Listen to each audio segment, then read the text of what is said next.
What's going on, guys? Claic Yuzolt back again with another Final Fantasy Brave Exvius banner review, and yes, Cloud is here! Sing it from the mountaintops! We've got a damage dealer, we've got a finisher, and we've got a whole ton of meta-changing TMs coming in on this banner, and a lot of maths coming at you guys. I'm going to try to explain the best I can after being taught by one of the best minds there is in Final Fantasy Brave Exvius. So, come along for the ride. We're going to go over each unit, talk about their TMs, and talk about why Cloud, I think, is going to be a badass in global. Let's get into it. So the first unit on the banner actually isn't that bad. It is in Conrad. He's a damage chainer, 3-star going up to 5-star base, and he has this amazing TM called Revolving Saw. Now, it does 130 attack greatsword, but it is a two-hander, and most of the times when we used to think about the dual-wield place that we were in the game, that two-handers we didn't really want to use that much, but as we're going to learn today, these units on this banner change that and allow you guys to be using two-handers to a great avail if you can get a hold of these 5-star base TMRs. It's a two-handed weapon. It has the damage variance of one times multiplier, which is the normal damage it could do, all the way up to a 1.6 times damage variance. And guys, if you don't know anything about damage variance on two-handers, essentially, when you go to hit with it, it'll run the numbers, and you can hit anywhere from 1 all the way up to 1.6 times, and that's going to add that multiplier to your overall damage that you can do to the boss. So that's why two-handers are useful to be able to use. Two-handers also normally come along with an accuracy stat attached to them, and what accuracy is, if you don't know, is accuracy is used to hit evasion-type units. So all those units in the arena that build up all that evade, Lings, Noctis, Lightning, etc. This is going to give you a chance to bypass that evade with that 50% accuracy and actually hit them. So moving forward, Revolving Saw is very good. As far as like getting Cloud to the highest attack he can get, it is his best in slot. However, we do want to element chain with it, so unless you have a way to put an element on the character, that is why this one's kind of like, but it's still really good. And again, that 1.6 times multiplier being added is almost just like a killer ability being added, again, because you're doing that much more damage. So that's why Revolving Saw is really, really awesome. Moving on, Conrad's Limit Burst is Ancient Arts. Single target 8.85 times multiplier physical damage. That's after the 50% defense ignore is added in there. And then it has a 50% defense debuff for 3 turns. That's maxed out. Guys, you probably aren't maxing out. Conrad is used not for his limit burst, but used for his chainsaw ability over here that I think 2 other units have. One of the Cupid units have it, and then we also have Edgar who has it. And the reason that's important is that in the 10-man trials, you can't take 2 of a certain unit. So you're gonna, if you want a perfect chain, you gotta use people like, I guess, Shantoto, and then, we could have Barbaricia can do it, Agrius, Orlando,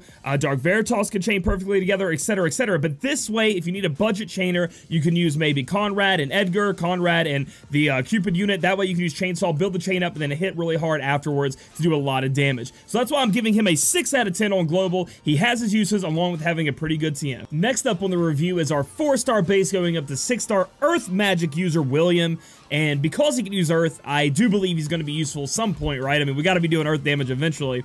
His Trust Mastery is Mage's Resolution, and it should be able to stack. It is a materia. It did not have that little 1 beside it, and from everything we've heard with the data mining, it should be good to go. It's going to give you plus 40% magic and 20% defense when you have a rod equipped, and most mages are going to want that. Now, 40%, a little bit lower than 50%, but you are adding that 20% defense. You're making the mage less squishy, and that's always a good thing in the end. So, overall, pretty good TM. If you don't want to focus on your mages anymore, you already have a bunch of 50% or other ways, rod master, all that stuff already farmed up, that's fine. However, again, very good TM if you want to make them a little less squishy. Looking at his limit burst, I mean, guys, if you're going to be using this guy, you can max this thing out. At maxed out, Grand Wave does a grand total of AoE 9.4 times Earth Magic to everyone. So that's a big nuke. That is a huge magic nuke that can be hit in there. Very, very useful if you are going to be using William. Now, again, there are a lot of limit bursts out there that you have to farm up, but this is a great big old bunch of damage if you're going to end up using William anyway. So we're going to cover all of William's, like, his key abilities. First off, he has dual black magic. Now, mages need that. We've been over this several times. You need that now. You don't really want to be wasting a slot with dual cast anymore, so can use black magic twice in a turn. Speaking of the black magic that our boy William has, he has a lot of stone black magic. He is the stone mage. He is the earth damage dealing mage. He has Stoneja. AoE 2 times earth magic. And then every time you use it again, it makes it stronger after consecutive uses up to adding a 5 times multiplier to that. So that's going to be similar to the Ariosia, if I'm saying that right, that we used with Shantoto or Barbaricia, you build it up and do it. But however, he doesn't work exactly like Tornado does with Ariosia, as Claic will work with Stoneja. So his other big move is Claic, AoE 2.7 times multiplier, 8 hit, Earth Magic damage debuff. Earth magic damage, and then it debuffs the earth resist by 50%. Now, the thing about this is the way the frames hit with those 8 hits, you can't really just cap it off easily with Stonja like you could with Ariosia. You're gonna have to practice with that. However, overall, William has a great TM.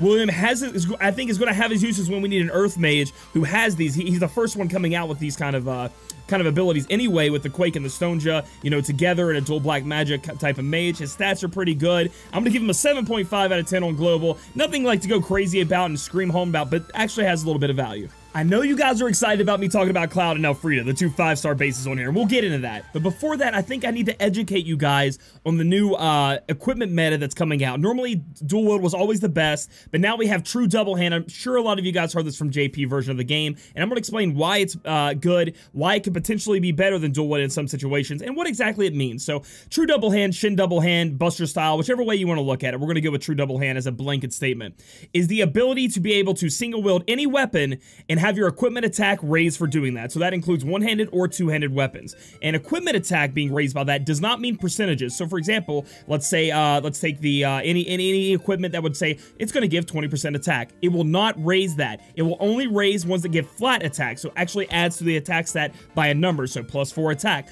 +10 attack. It is going to raise that attack by the amount that it says it is, and this varies from different kinds of double hands, etc. Now, another thing we need to talk about here with double hand is it does have its own 300% cap. Some of you may not know what that means. Every stat in this game, when you equip to your character, has a percentage cap of 300%. So for example, as you're building attack up, you're going through passives on your character, you're adding Greatsword Master, that's 50% to attack. Eventually, that attack may get up to 300% or over. Once it hits 300%, it will not go any higher. The game will hard cap you. All of that other percentages that you may add to your character, it's just useless. It doesn't get put on. True double hand and double hand work in the same cap, and they can go all the way up to 300%. Why is this important? Eventually, we're going to be hitting those attack 300%, especially on 7 stars, you know, in a half a year or a year, whenever they come out. So true double hand allows us to get around that and add even more attack through our equipment and through raising our equipment attack, because it has its own 300% threshold. So that's what we're going to try to be hitting when talking about true double hand. So why would you want to use true double hand instead of using dual wield? Well, for example, you get remember how we talked about earlier with Conrad, we get the weapon variants added to our whole attack there, and things like fixed dice, which don't have that much attack, however, it has a huge weapon variance all the way up to like a 6.6 times multiplier you can hit on. I think it averages like 3.38 or something like that. We'll talk about that in some other video, but essentially it allows you to add that to your attacks and allows you to use true double hand to get a huge attack boost to everything else in your kit, and to be able to use that two-handed. Remember, we can use two-handed here, build that up, and get all that attack stat added. It's very strong. So I just want to make sure you guys were aware of that when you go to start building. You understand how it works, and how you could actually build it up so you're not wasting any attack stat or anything like that. The true double hand meta is real. As of right now, it's not too high up, but when we start getting enhancements, Tidus enhancements, other units, 7 stars in the future, that's why this banner is so important to pull on. Not only because we get Cloud and we get to be excited about that, but these TMs are amazing. All right, guys, so you got all that Shin double hand stuff, because we're about to get into even more. We're going to talk about Elfreeda here. She is a 5-star base going up to 6-star. Count her tank, similar to Demon Rain, a little bit of Glauca thrown in there, I guess you could say. Let's look at the Trust Mastery, one of the biggest Trust Masteries in the game. If you're talking about double hand, and in the future, true double hand, I mean, and in the future, moving on with builds, guys, I don't know how many times I never knew what this fist martial glove thing was when I look at Japanese builds, but now we know. It's going to give you plus 40 attack. It's an accessory. That's right, plus 40 attack in an accessory slot. Pretty damn good. Then it's going to give you 2 passives. Aurora. Aurora is going to allow your limit burst to fill up by 2 limit bursts the end of every turn. So instead of giving you increased limit burst fill rate, it is just giving you 2 flat. That is amazing. Also, this should stack. On top of Shin double hand. Shin double hand, again, as we talked about, is your equipment attack is buffed by 50%. So it's going to take that, you know, if it says plus 8, it's going to give you another plus 4 on that equipment. For this plus 40 attack, guess what? With the Shin double hand, that's going to give you another 20. So that's going to be 60 right there. So it's very good.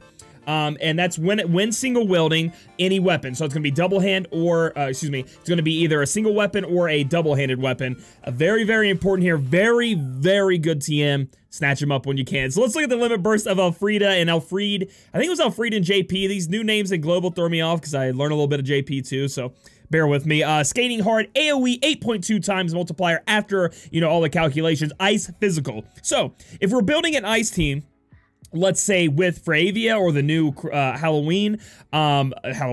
Christmas unit coming out, Christine. I do believe she is with a little tiny like ice snow bear that's supposed to be ice physical damage too. This is going to be able to cap that bad boy chain off hard. And then also on top of that, Elfreeda is perfect for any kind of ice shitting team, and we'll get into that later.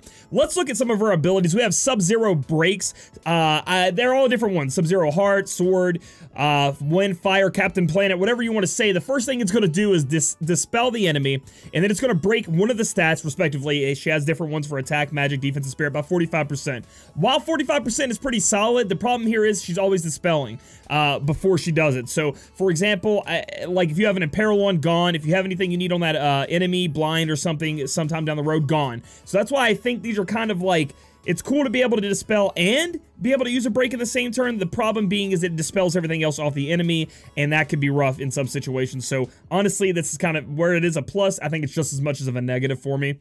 She has a Vigorous Cry, being a tank, increase her own attack and defense by 80%, which is okay. I mean, I think now we're in a meta with Soleil's and Roy, and hopefully soon Ramza enhancements. Come on. Where 80% really is looking at like the backlog, we're looking at 100% now. And then it increases her chance of being targeted by 100%. So thank God she has a provoke. She has no innate draw attack, which kind of sucks. And she has no AoE cover abilities, similar to Warrior of Light and Glauca that just came out. And I guess you could throw Nicole with her and have her cover all the physical damage if you'd like to do that. So that's something you can do, but she has nothing innately, which kind of brings her down. Another point I want to point out here when talking about her being a tank is she has some of the lowest 6-star stats in the game. She is just not that strong. She does have some passives. She gets her own Shin Double Hand. That's 50%, right? That's a passive she gets on herself. She's going to be able to build up that attack stat very high. She also has passes where she gets some, I think it's 50% spirit, 30% defense, which she has a light shield, light armor, heavy armor, heavy shield on. So she has ways to build that up a little bit, but so do the other tanks, aside from them having way better stats to begin with. So just saying with her, it's Demon Rain's better. I'm just going to say that right now, but we're going to keep going over her stats. She does have some resist, some status elements. She does have those passives that she gets, and she also has Shin Double Hand on her own, so that's going to help us hit that 300% cap, but that's fine. And then she also has, that's not where she shines in my opinion. Frostfall. Single target 3 times physical with a crit, so it's always going to crit. And then it does 50% Ice Imperil for 3 turns. So that's going to allow you to Ice Imperil if you needed it. So, for example, with anybody that maybe doesn't have Ice Imperil in their kits, this is going to be able to, you're going to be able to Ice Imperil ahead of time if you were wanting to do ice damage. She also, again, is a counter tank, so let's talk about her counters. She has a bunch of different passes. We're breaking it down to what exactly the counters do. So 40% of the time when she takes magic or physical hits, she's going to counter with a 60% Ice Imperil, guys. That's right, 60%. So that is the highest, I do believe, in the game right now. So that's going to help your Fravias, your Christine when she comes out, your Dukes do more damage. So she's going to be able to come back 40% of the time when she's taking magic or physical and do that. 30% of the time when she takes physical damage, she's going to do an AoE 2-hit, 0.8 times physical damage to the whole team, to the whole enemy team. Not the strongest, but hey, with all the Shin Double Hands and stuff building her up, she may be able to hit a little bit, do a little bit of damage. And then she has 10% of the time she will hit with a physical single target 6.5 times with a crit. That is doing mad damage, but again, only 10% of the time when taking physical, so that's not going to happen that much. If we build her attack up, that's going to be pretty good. So overall, talking about her, we talked about Frostfall with the 50% damage, the Ice Imperil. I think she is more of a tank to be used in an ice team. I think if you can get that 60% Ice Imperil, and then she can finish her own, she actually could be a finisher if you build her more of a, you know, like a Demon Rain was, where like she can't survive as much as Demon Rain. She doesn't have the mitigation. She doesn't have so again, like, she has no mitigation in her kit. She has bad stats, but I think you could kind of, like, if you're wanting to get a little bit funky in that respect, she definitely has some weird teams she can go on if you're using Fravia. Christine, when she comes out, we don't even know how she's going to be, and etc. So I'm giving her an 8 out of 10 on global. Her TM is absolutely amazing. If you pull her, be excited, because that's going to be good for all the way up to 7 stars, baby. That's going to be necessary. And overall, I think she has some uses, and she's a pretty good, interesting unit. And it's the moment you've been waiting on, the moment I've been waiting on. We've been waiting forever for Cloud to finally come. My God, he looks beautiful. The first thing I want to state here is I am very biased with this review. That 9 out of 10 over there, I think he deserves it more so than what other people are going to say he deserves. Maybe put him at an 8.5, an 8. I don't care. He looks amazing. He's Cloud. He has an amazing TM, and he can finish like no other. He's very, very strong. So Again, I just want to say this is very, I'm trying to be, I try to be non-biased, but I'm just not going to. I mean, before we get into what Cloud can do, why did you get into playing Final Fantasy Brave Exvius? For me, it was to play, the game looked amazing. 2, I love Final Fantasy. 3, Cloud is awesome. Tidus, all the main characters, I wanted to be able to summon them and fight with them in this fight. If somebody tells you not to pull in this banner because it is a well banner, it is a well banner. I mean, fuck them. Like, why are you pulling? Like, why? Like, I don't play the game to play with Mystere, and I love Wilhelm. You know I love Wilhelm, but I don't play, like, I want to be able to play with the real characters from the original Final Fantasy. Although Final Fantasy Brave Exvius has a great story, you know, I don't care about, you know, these new Rain, Lastwell, you know, Fiend, all of them coming out. That's awesome. These off the brand, off story Duke characters like that, not for me. Cloud is for me. So again, guys, don't let anybody dissuade you from pulling. Why are you playing the game? You're playing the game to have fun, to take down trials with your favorite Final Fantasy characters, so pull to your heart's desire. Again, somewhat biased here. Cloud is awesome. So let's talk about Mac Daddy Cloud. Mac Daddy Cloud is a damage-dealing finisher. He is a 5-star base going to 6-star, so that's 2 5-star bases on this banner. Going over to his Trust Mastery, Buster Swords are in the game, so it can't be that. It's Buster's style, however, and I really like that, the flavor with that. Essentially, he's going to get 100% true double hand, as we talked about before with the Elfreeda TM. It only gave 50% true double hand, so this is giving 100% with 25% accuracy. And then we'll go ahead and we're just going to skip a little bit down here, and we'll look over here. I think it is Vanguard. Cloud pretty much has Buster style, they call it Vanguard in his kit. So right here, if you put his TM and Vanguard on, you're getting 200% to your attack equipment. And then if you put on 2 Elfreeda's TMs, remember, I need to point this out, sorry. Buster style does not stack, so you can only get some materia. Only one of them can go in any unit. But he's going to get 100% there, 100% here, and then 2 Elfreeda TMs. That is best in slot. That is going to give him 300% true double hand. And my God, does his attack get up there so high? I think I've seen people talk about, we can get like 1600 attack and above, a little bit above 1600. That seems amazing. So how do we use Cloud? What is he used for? Well, he's a finisher, and we all know what finishers do. You build up the chain, and then you hit with a big hitting ability, with a big multiplier. Look above me, Omni Slash. Who knows Omni Slash?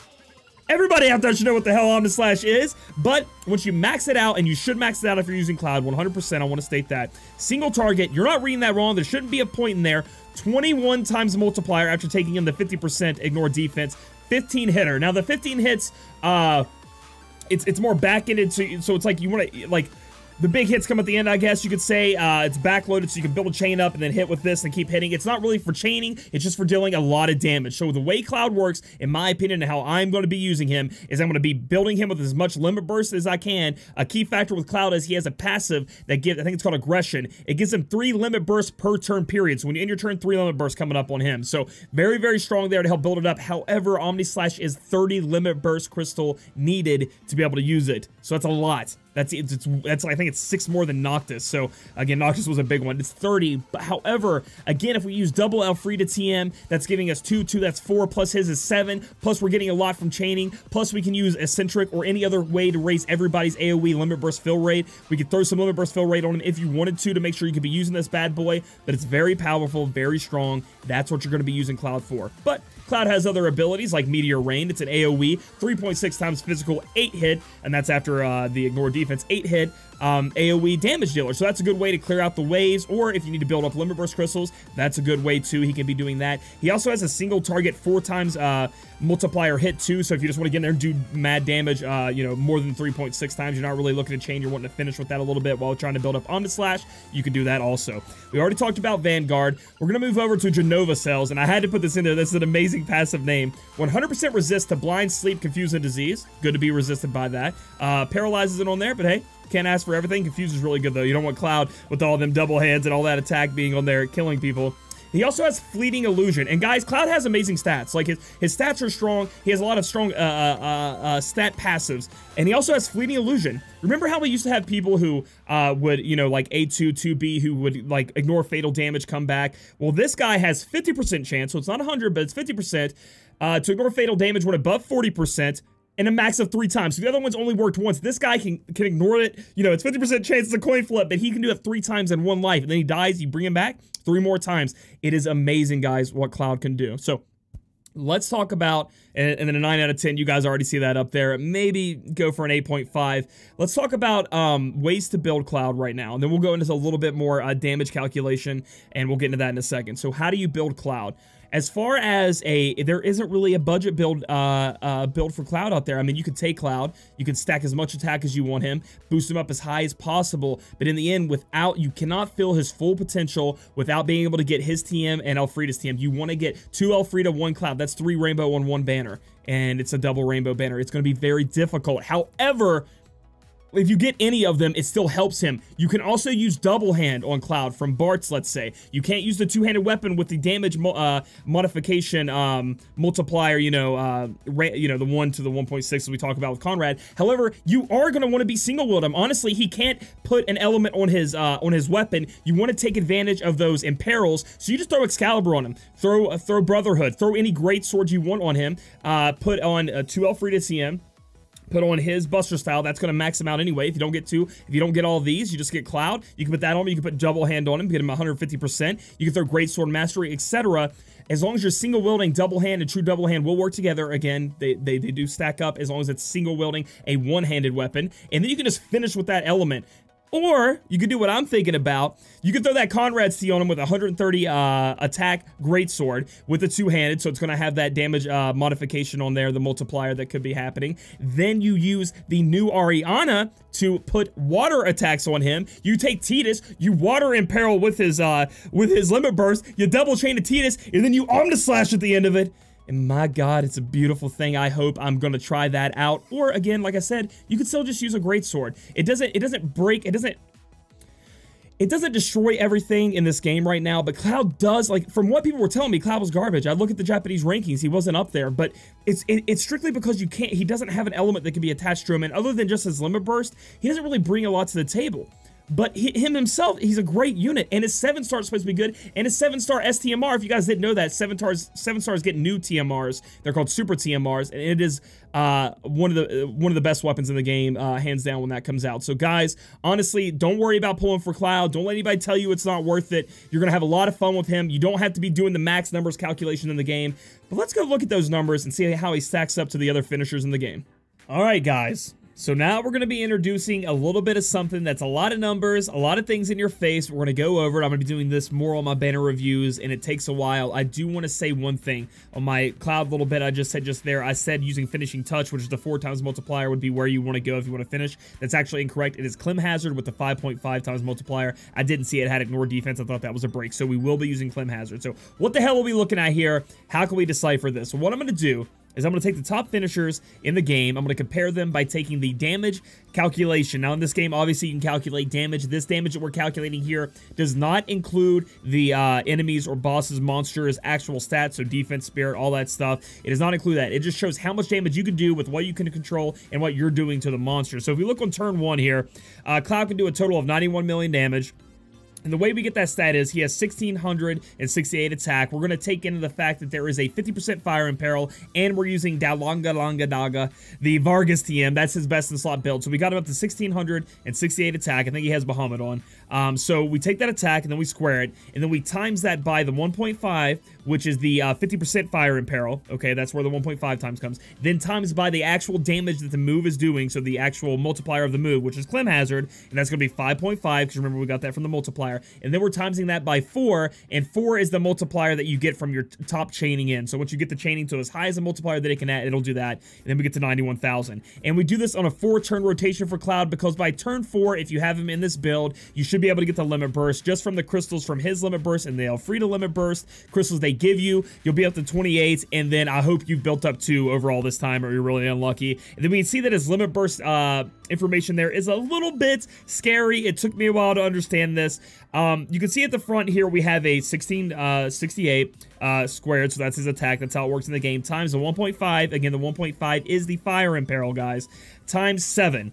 Now, remember, his Omnislash, his limit burst is split up into 15 hits, and the back end of it hits for a big chunk of the damage, okay? So 30% of the damage. So that is why we are taking that 7 times multiplier is the is the 30% of those 15 hits multiplier there of the multiplier that's 21. Okay, so 30, 1/3 of it, 7. Hope you get that right there. And then times 4, which is the chaining. So we are trying to chain. Cloud's limit burst takes forever to do. You'll see it's awesome, amazing, but it does take forever. You want to make sure that last hit is hitting that top chaining end. So when you use your chainers, kind of hit Cloud's limit burst, wait a little bit, then chain it up and make sure that his last hit there that we multiplied that times 4 hits it. The other part is the part where you can't really chain that well with.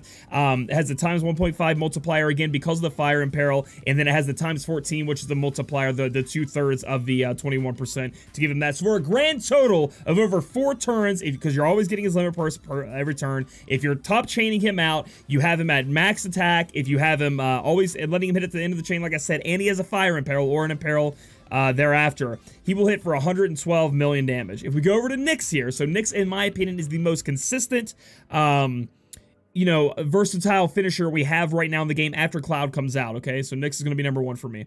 You can see on turn 1, Nyx is going to use his ability that puts fire on his weapon. He has a 911 attack because he is using the fixed dice build, guys. Fixed dice is going to be huge out there. Get your sensors ready because true double-handed is a 2-hander, and it has the crazy damage mod, which we're going to look at here. So he has 911 attack. We're going to go ahead and square that up. Times 3.85. Now, where is that 3.85 coming from? The 3.85 is coming from the damage weapon modification of fixed dice, where it can go all the way down to 1, all the way up to 6.8 times multiplier, whatever it is. The 3.85 is an average, so we're just going to be looking at the average to get the best we can here on this math. Times 4 being how much the chain finisher part is, so the how am I trying to put this?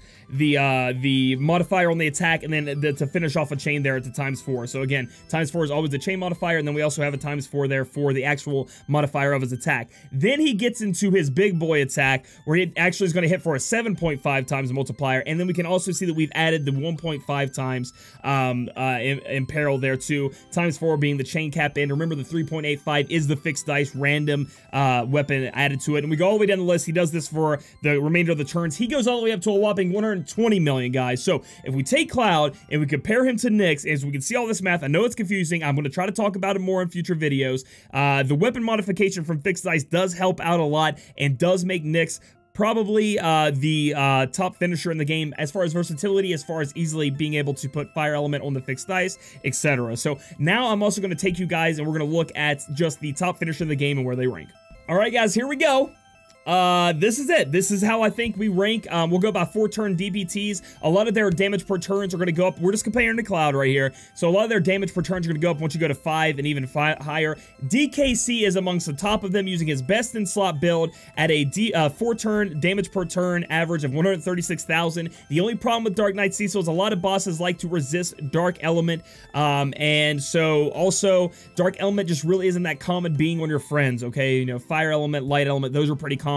However, Dark Element really isn't. So, although you don't really need your friends to have the Dark Element, because you don't have to finish with their imperiling move, because he's going to imperil on his own. So, just a heads up, there's a lot of stuff going on with DKC, but if you just want raw power, and the boss doesn't have resist to Dark, like most of them do, then he's going to be your top dude to go with. Then we're going to go up next to Nyx, has 120 million. We've already talked about Nyx. Cloud, we've talked about too, at 112. That's with his fire build. Another thing we haven't discussed here is Cloud's build again, using the two-handed weapon, add that damage modification in there, along with using the Ariana to put water on him, using the 100% imperil from Tidus, then Tidus chaining with his limit burst. The damage, he can easily out-damage these dudes, but that's always, I mean, it's already in a perfect world to get Cloud to where he is right there, so we're just going to skip over that. And then we have Veritas of the Flame here, and I'm going to put him in 4th place as the 4th best finisher right now. The reason being is he takes a lot, this isn't a Veritas of the Flame review, but he takes a lot of stuff to get going. He gets the fire imperil with a counter. A lot of people are using like 100% cover tanks now, and Mastia on their team, so he's down there. That's using a fixed dice build. That's why the 856 is there, and that's taking an average of the 4 turns, and that's with him proccing 5 turns. It goes up higher than that. I think it goes up to like 121,000 if we take everything. It's really hard to average out what he does, because it's all a lot of proccing on his counters and stuff to make sure he can do it. So we're gonna put him in 4th place. All right. So I also want to shout out my boy Meme Lord. If you are out there watching right now, guys, Meme Lord is the one who taught me all this math. Help me with this math. Help me do the math. If you guys want to check out Meme Lord's reviews, he does character reviews and goes really in depth, just like this and just like I'm doing. We're kind of collabing here. He's helping me out. Check out the link below. He posts on the Brave Exvius forums. Check him out, Meme Lord. Thank you so much for all the help.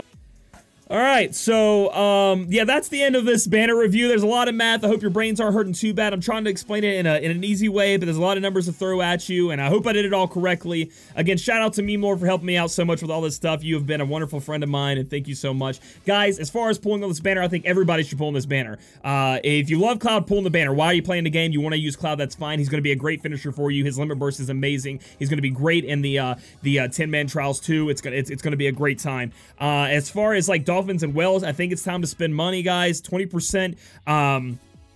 More Lapis is going to be a deal that we get with Cloud when he comes out on Friday. So every Lapis purchase we get 20% added on top of that. It's going to help us get him. We have the 3 times rainbow increase. And again, these TMs are meta changing. Not so much now, but you can. Like, I'm going to be messing around with them. I think, again, the whole Tidus, Ariana, and then Cloud whole thing is going to be doing mucho damage. But then also in the future, we're going to get it with Tidus enhancements and other units, 7-star units. You're going to want these TMs. It is a whale banner. You do need 3 of these rainbows. You need 2 of her, 1 of him, but that's all right. You can still mess around with Cloud any other way. And also, I do want to say I'm going to be pulling for Cloud Friday on my Twitch stream at 8 p.m. EDT, EST, whatever time that is for you guys. So I'd love to have you there. Tell me if you pull Cloud, and best of luck, guys. This is the hypest I've been on a banner since, like, Tidus came out. I swear to God, I'm so excited. So if you guys like this video, give it a thumbs up. Comment down below if you're pulling for Cloud or you think I'm crazy, and then subscribe for future content. We'll catch you guys in the next video. Before you go, a lot of people have been calling out my red eyes.